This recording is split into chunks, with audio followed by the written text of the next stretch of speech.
out of the blue, I get a letter from NASA, and I'm like, why is NASA writing me? I said, wow, they really must went really far back into my college transcript to find out that I studied engineering a little bit. And I wasn't going to take the interview. And I was living with my dad at the time, and he said, son, my dad's a diplomat. He goes, son, you never should turn down an opportunity to do an interview. It's good practice, even if you don't want to do it. Staying motivated takes work. If you don't work on your motivation, you become unmotivated. Join Oumar Jang as he shares inspirational stories and tips to get you motivated to do whatever you need to do. This is the Motivational Voice Podcast. Hi everyone, welcome to the Motivational Voice Podcast. This is session number 37. Do you consider yourself a well-mannered person? Well, I am, at least I do, and I hope that you are too. I was taught at a very young age to be respectful, to treat people the way I want to be treated, to be humble, to be kind, among other things. Having good manners has allowed me to have access to opportunities that, frankly, had I been a different person, someone who is full of himself, cocky, etc., I probably wouldn't have access to those opportunities. As an adult, my manners and the way I carry myself and treat others is a critical part of who I am, and I am grateful that my parents taught me that. So today my guest, Donald James, is talking about manners, of course, and sharing tips on how to cultivate manners and incorporate them into your life. So without delay, let's listen to my discussion with Donald. All right, Donald, welcome to the podcast. Thank you very much, Oumar. I'm happy to be with you today. Yeah, it's good to have you on the podcast. Well, would you take a second and introduce yourself to our listeners and tell us who you are and what you do? Thank you. Donald Gregory James. I live in Northern California and grew up in California. Went to school primarily in California. And I had a fascinating upbringing in life and career, and started off with my brother and me with my mother, who raised us by herself. Later on, our grandmother came to join us.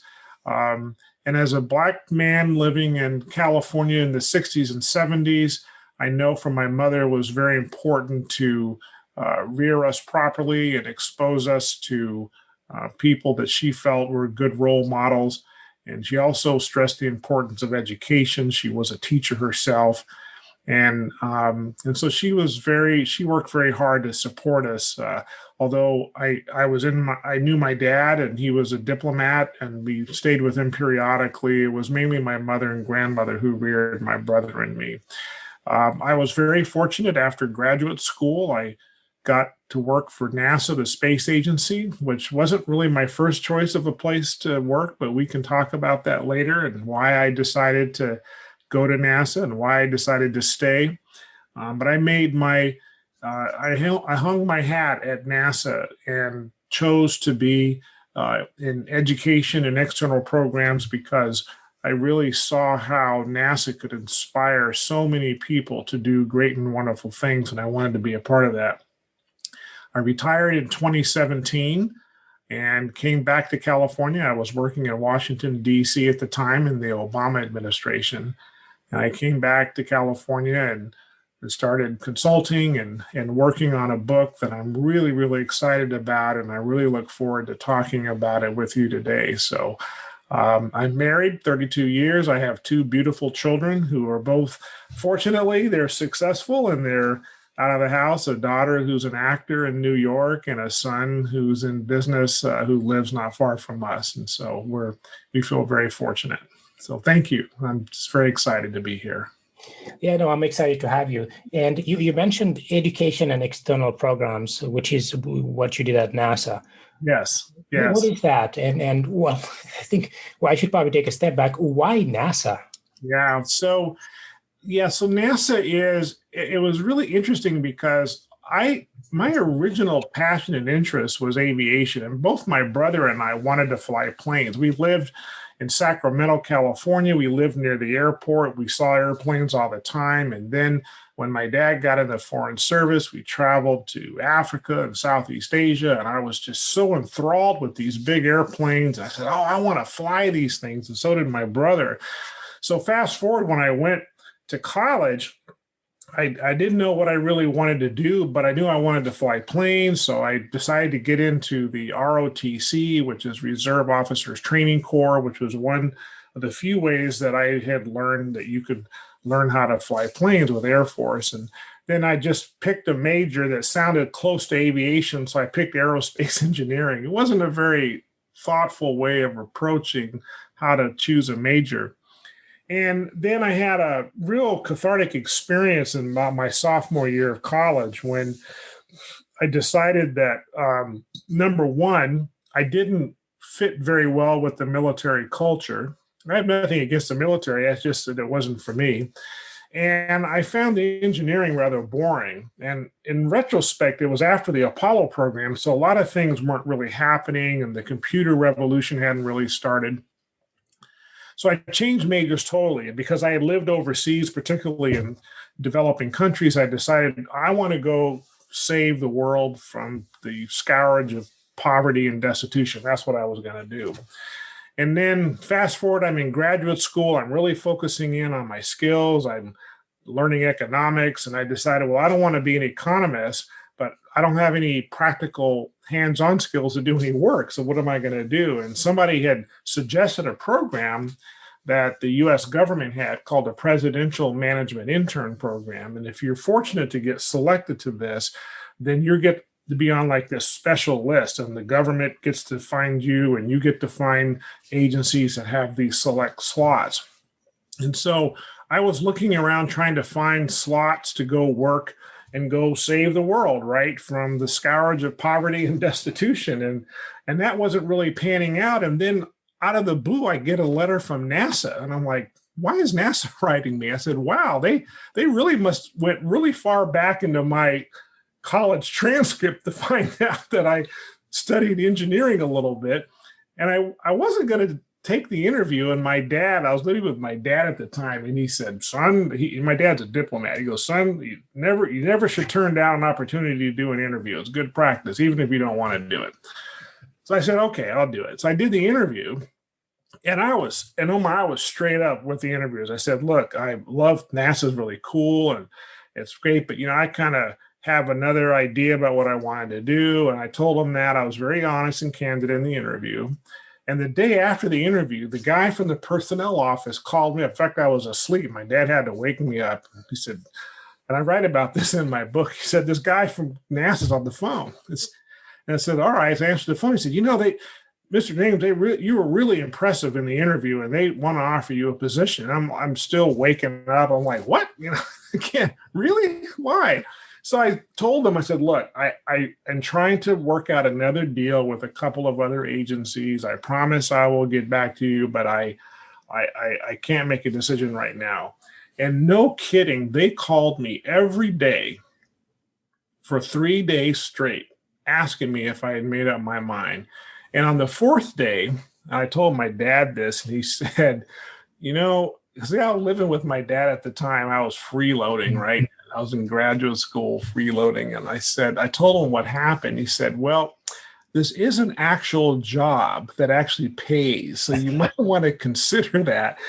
And I got the subtle hint that, it's time for you to get out of the nest, pal. So I called the NASA people up and I accepted it. And in my mind, what I was thinking was, I'm doing this so that I can get practical experience, because I know that what I lacked, I had good academics, but I lacked practical experience. And what I want to do is take that practical experience and leverage it. And maybe in 3 or 4 years, then I'll go off and solve the world's problems of poverty and destitution. And then something happened in 1986 that totally changed my life. In 1986, the Space Shuttle Challenger exploded January 26 on launch. And that shook NASA to the core. It shook the nation to the core.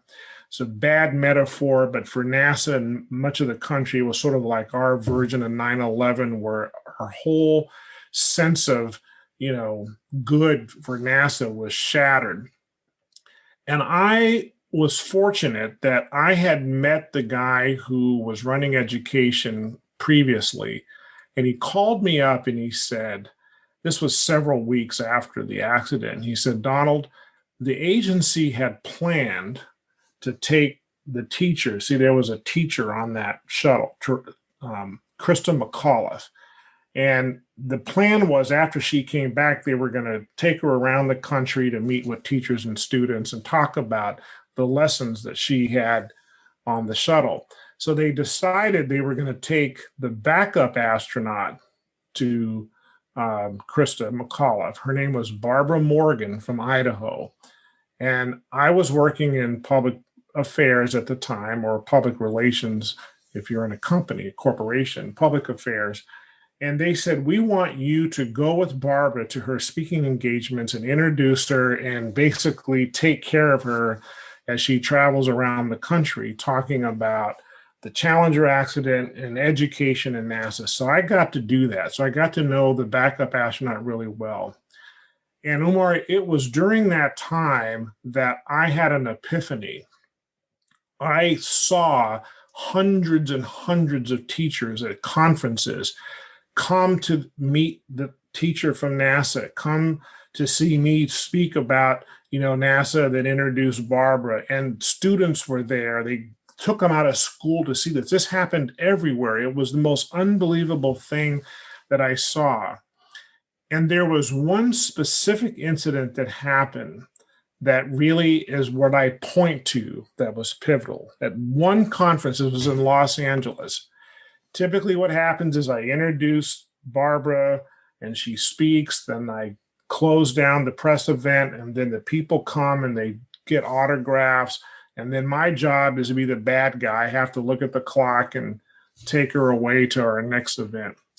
And this little boy came up to me. I'm standing off to the side on the dais, and this little boy comes up to me with a notebook, and he's holding his notebook and a pen for me.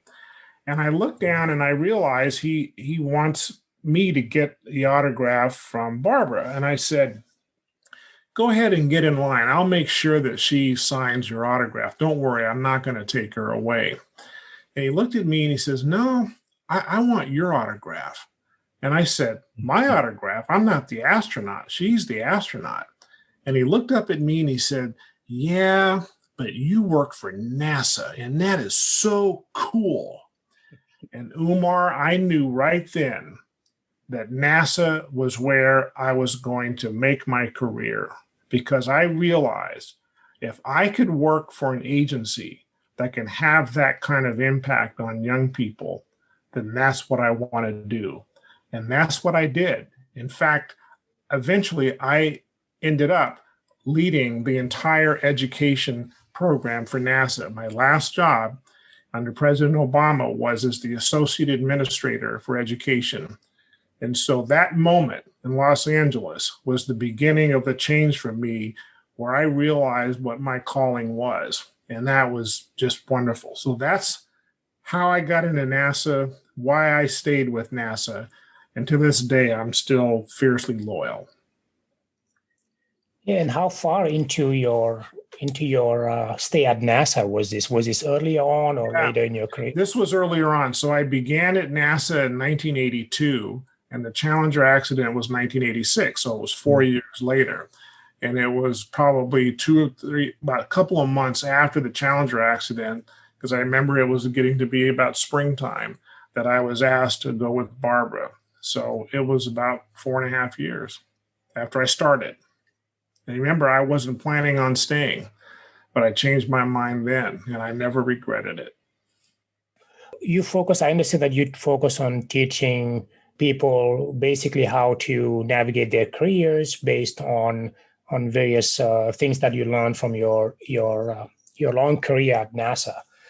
Can you talk a little bit more about that? What is it that you teach in terms of how you approach career, and how is it different from, let's say, the regular career advice that you would get from a school counselor or a career coach or something like that? Yeah, this is a great question. So just to contrast what my focus is now with what my responsibilities were with the space agency, my job in the space agency was to manage different programs to support students to be interested in STEM related fields, because NASA wanted to hire these students in NASA or in aerospace in general. So we had a lot of different programs. We had internship programs, we had scholarships and fellowships and things like that.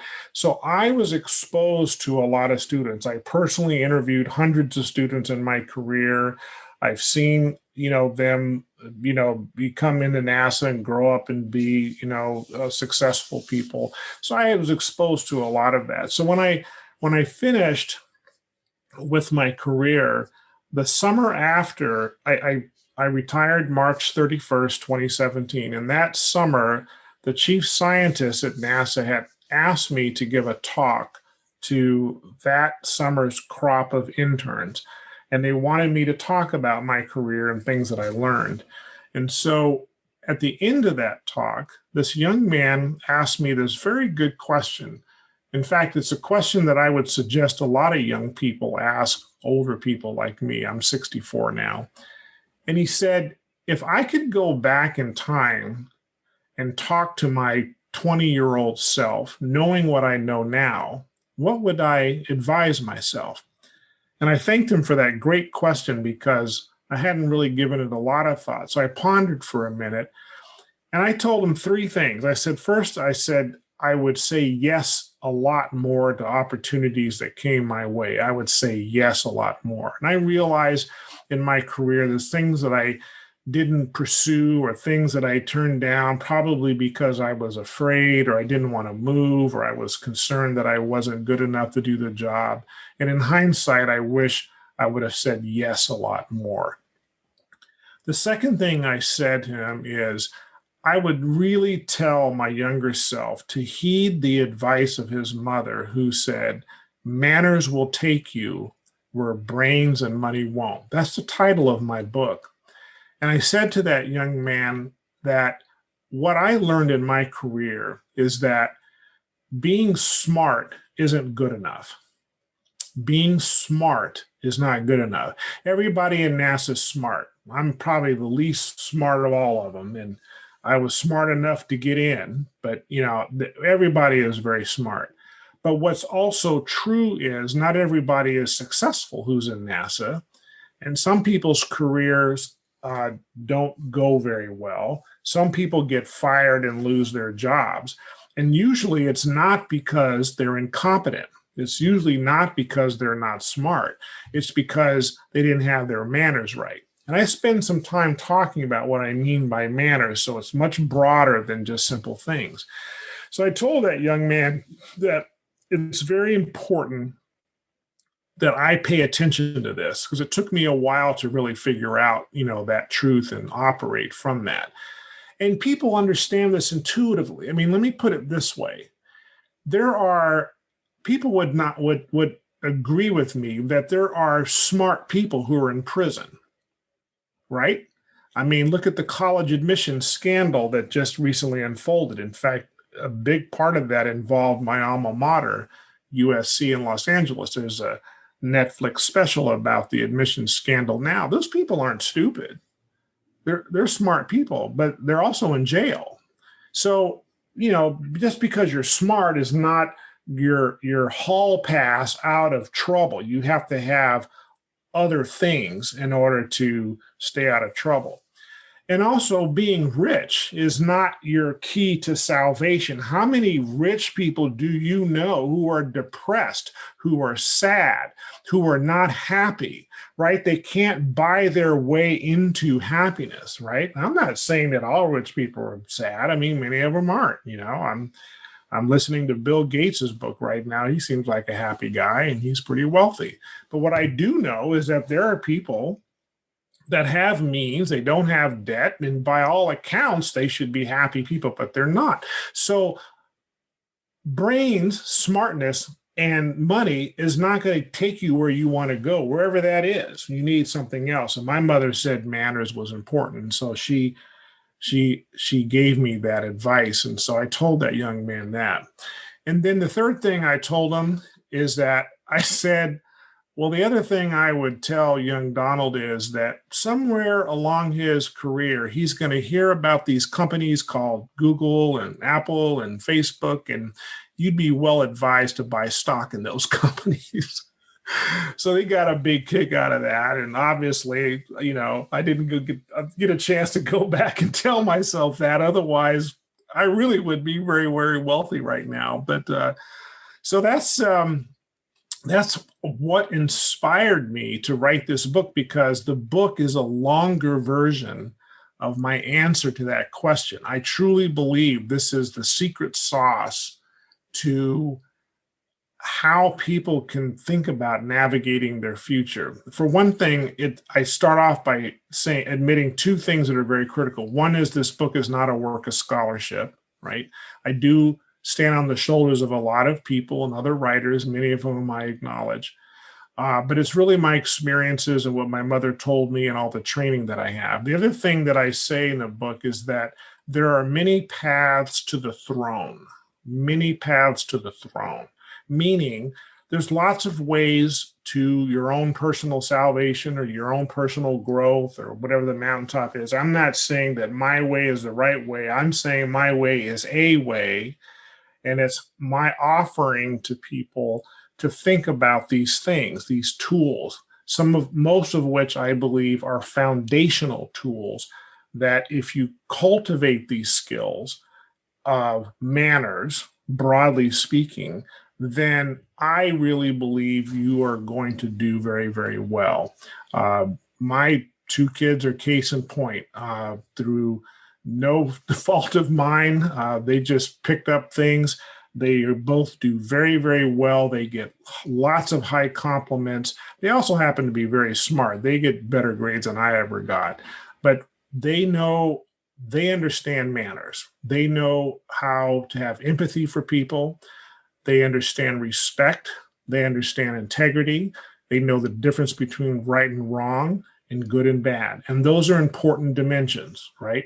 There are a lot of very nice, polite people who are also criminals. So there's a moral element to what I'm talking about.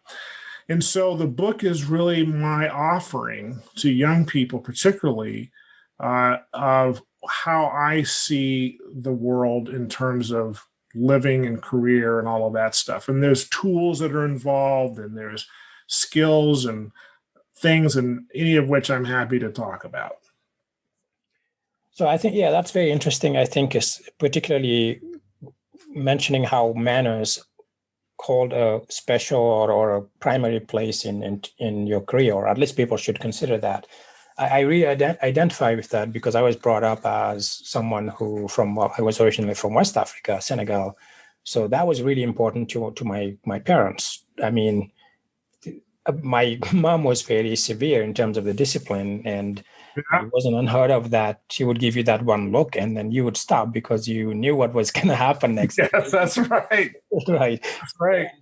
So I take those things that I learned from my parents, those really manners, to go back to what you were saying, as being crucial and super important to my career and my personal projects and everything that I do. But for someone who maybe they haven't really thought about it that way, maybe because some people have dual personality from the perspective that when they go to work, they become a different person. And when they go home, they change and become another person. And the work person, quote unquote, or the work persona may be the manager who goes in and takes care of business, and he's strict and maybe authoritarian, or maybe he's even a good manager, but he feels like, or he or she is a completely different person when he's at work. How would one infuse manners into that work persona in a way that works well? Yeah, that's very important because, first of all, I strongly believe it begins with a decision that a person makes that manners are important and they're willing to dive in and try to understand it. To me, it starts with basic awareness, being very, very aware, being aware of yourself, being aware of the people that you're with. I often invite people that I talk to, next time you're in a group conversation, even if it's a Zoom call, it's not the best example, but if you're in a group conversation, just choose for the moment to just observe the conversation, the dynamics. Who talks the most? Who listens the most? Who asks questions about the other person's point of view and tries to learn? Is it her turn and his turn? Someone says, "Hi, Donald, how are you?" And I immediately said, "I'm fine, how are you?" It's almost like I never give the question an opportunity to marinate in and say, "Thanks, my day's been good. I have a few challenges and, maybe sometime we can talk about it, but thanks for your interest. And are you really interested in how somebody is, or is that just a ritual that we play?" And I'm not against rituals. What I'm for is authenticity. I'm for genuineness in our engagement with people. So I suggest just watch the dynamics of a conversation to see what you can learn from that. The other thing is, ask yourself on any given exchange or moment, are you a giver or are you a taker? Right? So I don't ask people to pay attention. I ask people to give attention, right? Because when I think about paying attention, the term pay to me sounds like it's a transactional thing, like I have to give up some currency, right, in my awareness of what I'm talking about, rather than where I'm coming from is I am giving you my attention right now, like I'm giving my young child my attention, right? How many times have I been in a coffee shop? I spent 3 years writing this book, and I usually sat in a Starbucks or a Pete's, and I watch people, with young kids, and these parents, they're on their cell phones while their kids are in front of them. I write about this one example where this man had his back to me, and his daughter was in front of him, and she's playing and coloring and talking to him. And I thought, wow, that's really great. The man's being with his daughter. And I got up to go take out some trash, and then I could see he wasn't with his daughter. He was on his cell phone. He wasn't giving her his attention. He was giving a cell phone his attention. So I ask people to start paying attention to very simple things that they do, right? I suggest an exercise in the morning when you get dressed. I'm assuming that most people put on underwear. I said, instead of starting with your right leg, start with your left leg. Just do that. Now, there might be people who automatically start with their left leg. I said, well, then start with your right leg. Here's the point of the exercise. You have to think about the steps. Otherwise, you're going to trip and fall. We're so used to just doing without thinking that we don't pay any kind of mind to this, right? We're not even giving it, we're not even paying attention, right? Are you listening more than talking? There's different kinds of listening. We talk, there's hearing. See, my kids are masters at hearing. They could be doing 4 things, and I'm talking to them, and I say, "Brandon, did you hear what I said?" "Yes, Dad." And then he'll proceed to repeat to me verbatim exactly what I said, but he was doing 3 other things. Well, I'm like, okay, son, he could regurgitate that. So then we hear about this concept called active listening, where the point is to hear what someone said and then you repeat to them, So what I hear you're saying, Oumar, is this, and then you go, yeah, that's right. So we're trained in that. And I want to take it a step further to what I call presence listening. Presence listening. That's where you're engaging your full body. It's like if you're, if you're like a Catholic and you go to confession and the priest is taking your confession, or if you could probably think of other example, but your whole being is connected to that person. It's not about just regurgitating what the person said. It's the difference between, and this is a little made up story that I put in the book. It's called giving somebody the candy bar. So the candy bar metaphor it's the difference between saying, Oumar, I'm eating this candy bar and it's chocolate and it's sugar and, it looks like this. And, I'm describing the candy bar to you versus I hand you the candy bar. You take the candy bar from me and you sink your teeth into it. And now you get what that candy bar tastes like. That's what I'm talking about when I talk about presence listening. So you can practice this. You practice this with your teachers. You can practice this with your spouse. You can just take a minute and completely be engulfed in what they're communicating. So to me, manners is all of that. Manners is the manner in which you show up in the world. We know from research that body language is just as important in communication as in the words that come out of our mouth. They've actually done tests with this. They've actually had professors who are giving lectures, and they showed students a 10-second clip of the professor giving a lecture, and they turned the sound off. And after 10 seconds, the students were asked, please rate how good you think this professor is. Then they correlated that research data with students who actually took that professor's class. And guess what? The assessments lined up really well. That after 10 seconds, without hearing a dang thing that professor said, the student said, great, professor, I'd love to take his class, whatever it is, just by his facial expressions and body language. So that's really important, right? So if you're standing talking to somebody, you don't even know who that person is, but you're having a chit chat. But for some reason in your head, you're bored, or you're looking, you're late for something, or you're looking for somebody cooler to talk to. What do? What happens is your body literally physically moves to be out of the way while you're standing there talking to them. Your eyeballs start shifting around your feet. If you really want to see if people are with you in a conversation and you're sitting down, look at their feet. Their feet will point to where they really would rather be.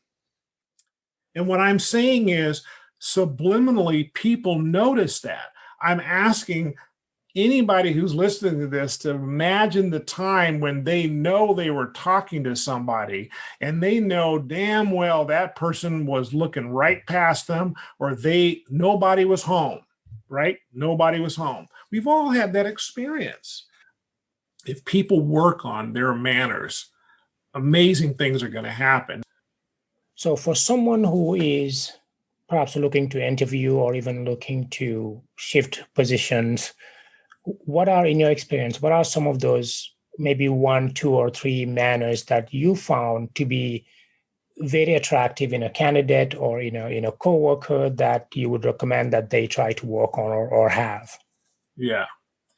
So first of all, rule number 1, you are always interviewing. The interview isn't when you're in the room sitting across the person asking you questions about a job. Many jobs and interviews, it's already over before you even get in the interview room. Why? Because they've watched you. Particularly if you're in your own company, right? They've seen you interact with people. They already have a sense about you. The interview becomes a formality. So you have to assume you're always interviewing, right? And I have 2 great examples in my experience, opposite ends, that I can share about young people who didn't know they were interviewing me, and they had 2 completely different results. So you're always interviewing. So you have to act like that. You have to think like that. My father used to tell me when I went out to any kind of business occasion or even social occasion, he used to say, you need to dress as though you're going to run into your next employer, right?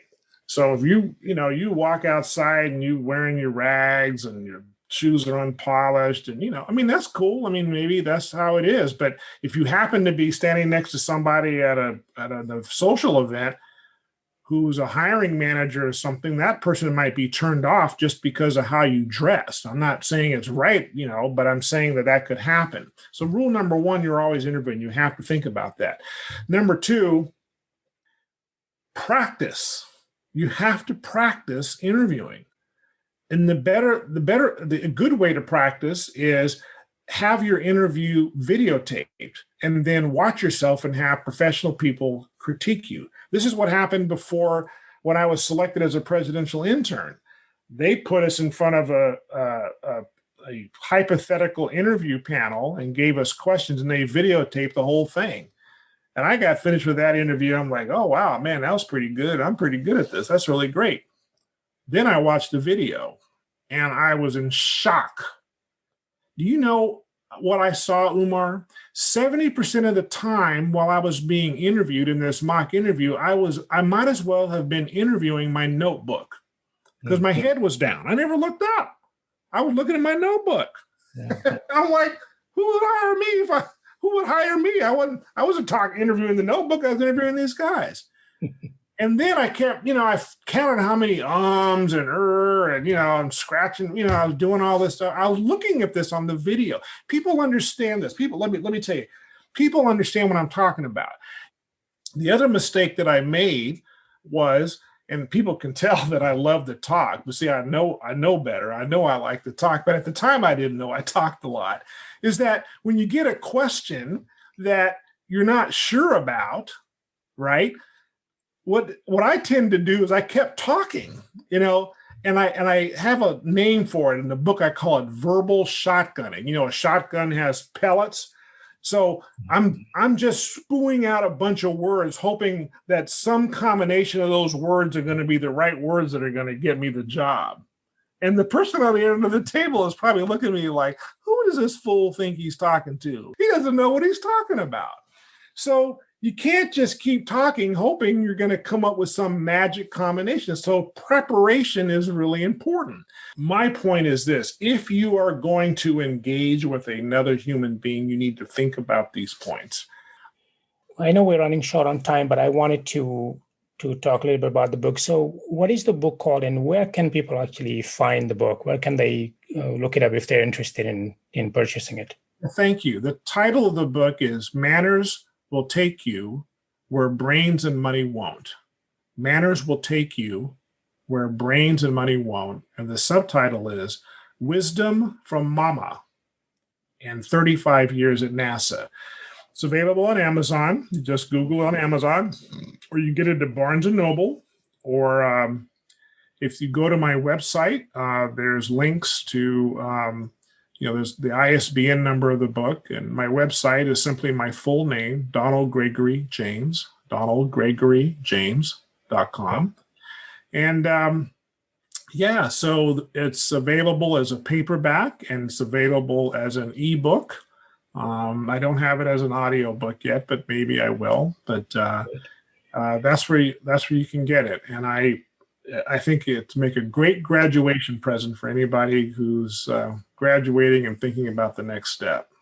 No, that's great. I will make sure to put it in the show notes. Now, this is a question that I ask most of my guests. What inspires you? I'm inspired by people's transformation story. I get so motivated by people who transform themselves for good. This could be somebody who was severely overweight, who transformed themselves and got their health together. There was a young man that I knew. This was so transformative to me. It often makes me emotional just to talk about it. This was a young man who was in a street gang, and his business in the street gang was to hurt people.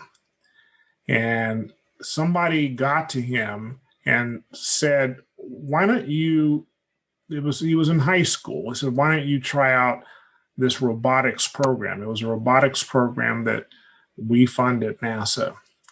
And he got into the robotics program and he found his calling. He changed his life. He ended up going to MIT, becoming an engineer. And he is a functioning, productive citizen. So NASA had the opportunity, because of its programs, to change this young man. And when I think about challenges that I have, I think about this young man and say, if he can go from being a gang member to being an MIT graduate, then quit whining, Donald.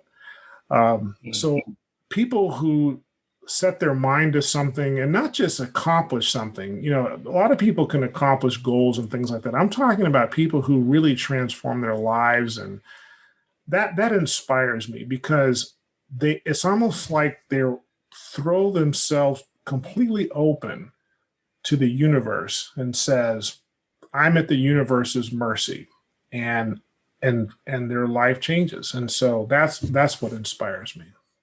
Any final message for our listeners before we wrap up?